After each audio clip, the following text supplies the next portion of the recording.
Halo, assalamualaikum warahmatullahi wabarakatuh. Jumpa lagi bersama gue Wildan Copa Al-Bukhari di acara Catatan Pejabat.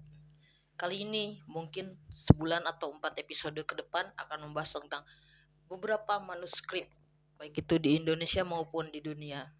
Dan untuk saat ini kita akan membahas sebuah manuskrip yang ini sempat menjadi perbincangan karena ini manuskrip ini misterius, ya kan, katanya tidak bisa dipecahkan.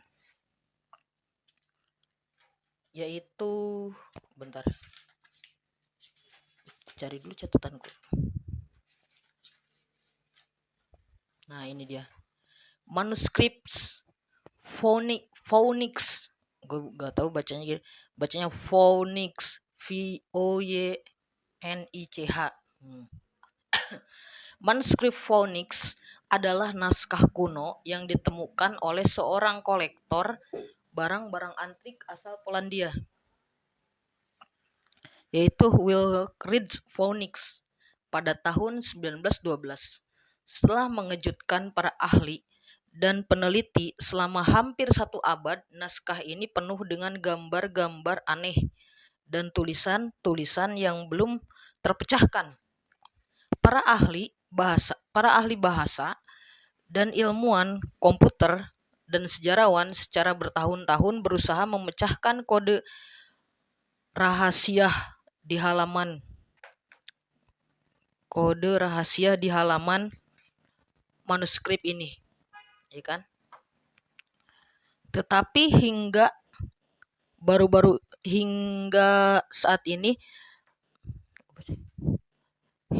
baru manuskrip Phoenix tetap tidak terpecahkan.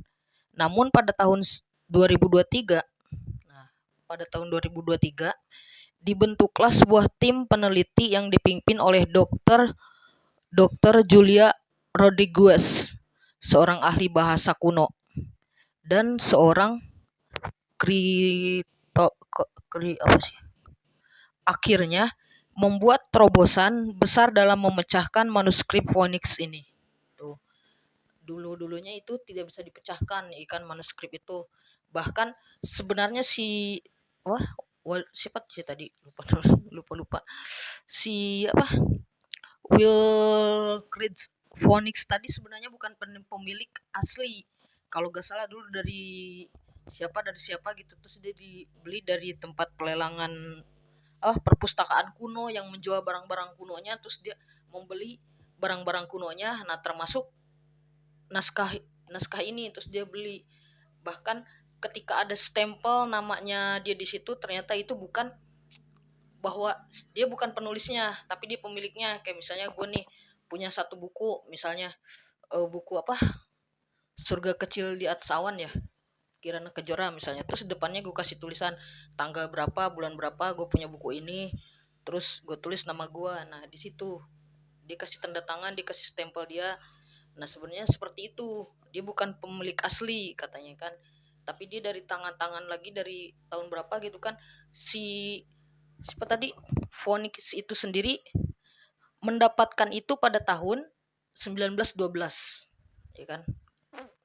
Sementara naskah itu udah ada dari entah tahun kapan, ya kan, berabad-abad tahun dan belum terpecahkan, ya kan.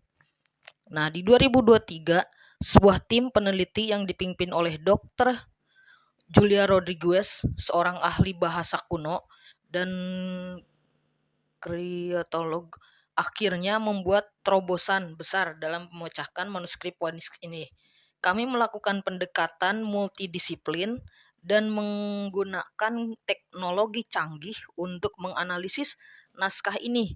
Kami menemukan bahwa naskah ini sebenarnya menggunakan enskripsi khusus, dan setelah banyak terobosan dan kesalahan, kami berhasil ungkapkan kuncinya. Nah, itu kata-katanya Julia Rodriguez tadi. Kayak gitu. Akhirnya dia menemukan kunci atas misteri dari manuskrip ini, ya kan. Kuncinya, dengan kunci yang terungkap, para peneliti berhasil mengartikan teks dan gambar-gambar di dalam manuskrip Phoenix. Ternyata naskah ini kumpulan pengetahuan medis dan botani dari abad pertengahan, bukan dari abad pertengahan, akhirnya jatuh ke tangan si Phoenix itu sendiri pada tahun 1912, ya kan. Kumpulan pengetahuan medis dan botani dari abad pertengahan mengungkapkan rahasia manuskrip Phoenix, membuka pintu wawasan baru tentang peradaban kita di masa lalu. Nah, naskah ini ternyata berisi tentang ramuan obat tradisional, ilmu pengetahuan medis, dan tanaman obat yang digunakan pada masa itu. Ikan, kalau di kita tuh ada namanya apa? Ada apotek hidup, ada warung hidup. Apotek hidup itu sejenis-jenis yang ada di naskah ini mungkin kan. Kalau di kita kayak ada apa namanya? Kumis kucing, apa-apa gitu di rumah-rumah selalu ada hal tanaman yang bisa dijadikan obat. Jambu, ikan, eh, kumis kucing, daun putri malu, di sekitaran rumah pasti ada tuh. Bunga telang. Kalau warung hidup itu yang bisa dipakai buat tomat, cabe, terong. Nah, pasti ada depan-depan rumah. Itu namanya warung hidup. Yang tadi ini apotek hidup disebutnya kalau di kita, ya kan. Nah, ngomongin masalah apa namanya manuskrip tadi, ngomongin kan apa namanya manuskrip Phoenix ini sudah dipecahkan pada tahun 2003 bahwa itu berisi tentang pengetahuan botani, ya kan, dan obat-obat tradisional di zaman itu dari abad pertengahan. Nah, gue cuman mau membahas juga, ya kan, selain apa di video ini, selain membahas tentang manuskrip Phoenix tadi, kita punya beberapa film superhero Indonesia. Ada Gatot Kaca, ada Wiro Sableng, dan yang paling spektakuler ada Bumi Langit. Nah, Bumi Langit ini ternyata membuat bahasa khusus dan manuskrip khusus untuk film tersebut, untuk film-film mereka, ya kan. Nah, salah satunya manuskrip khusus itu dia launching pas masuk ke series Tira. Series Tira kan ceritanya si siapa? Villainnya itu tuh angkasa.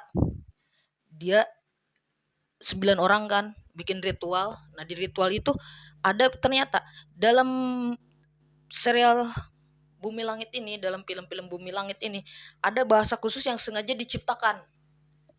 Bahasa khusus yang sengaja diciptakan untuk film itu, yang kemudian diperlihatkan di series Tira. Nah, jagat sinema Bumi Langit punya bahasa sendiri namanya Armeh Luh Irasame. Dan sudah ada sebelum ada peradaban dan bahasa manusia diceritakannya. Tapi itu bahasa yang diciptakan oleh kreatornya, bahwa di apa timeline film tersebut ada bahasa ini, sebelum ada peradaban manusia ada bahasa ini, ya kan, kata dia. Nah, ada sebelum ada peradaban bahasa dan manusia. Armeh Lu Irasame dalam bahasa manusia memiliki arti ibu kami yang terkurung terpenjara. Nah, itu dia. Nah, Armeh Ru Irasame diciptakan oleh Yan Adiwibowo, salah satu penulis serial Tira. Tuh, kalau gak salah waktu itu gue nonton Instagramnya nonton dulu ya Bang Japer. Ada 2 orang pokoknya yang menciptakan bahasa sama yang menciptakan manuskrip, huruf-hurufnya seperti apa, ya kan. Cuman lupa tuh. Nah, pokoknya salah satunya ini Yan Adiwibowo ini, salah satu penulis serial Tira. Fakta lagi, Armeh Ruh Irasame tidak ada past, present, future, tense, karena mereka immortal atau berumur sangat panjang. Jadi konsep waktu bagi mereka tidak ada. Tuh, ikan dalam apa namanya? Jadi tidak ada waktu kapan, di mana, bagaimana. Nah, karena dia sifatnya immortal tadi, jadi tidak apa sangat panjang. Jadi konsep waktu bagi mereka tidak ada. Tuh. Itu tentang manuskrip Armeh Lu Irasame tadi. Bahasa yang diciptakan yang sengaja diciptakan untuk film-film Bumi Langit, ya kan. Nah, jam berapa ini? Karena pembahasannya udah panjang kali lebar, ya kan. Jadi dicukupkan sekian dari gua, seperti yang gua bilang tadi. Insya Allah mudah-mudahan tidak ada hambatan, bahwa per sebulan ini kita akan membahas manuskrip maupun dari Indonesia ataupun dari luar. Nah, cukupkan sekian dari gua pamit undur. Wassalamualaikum warahmatullahi wabarakatuh.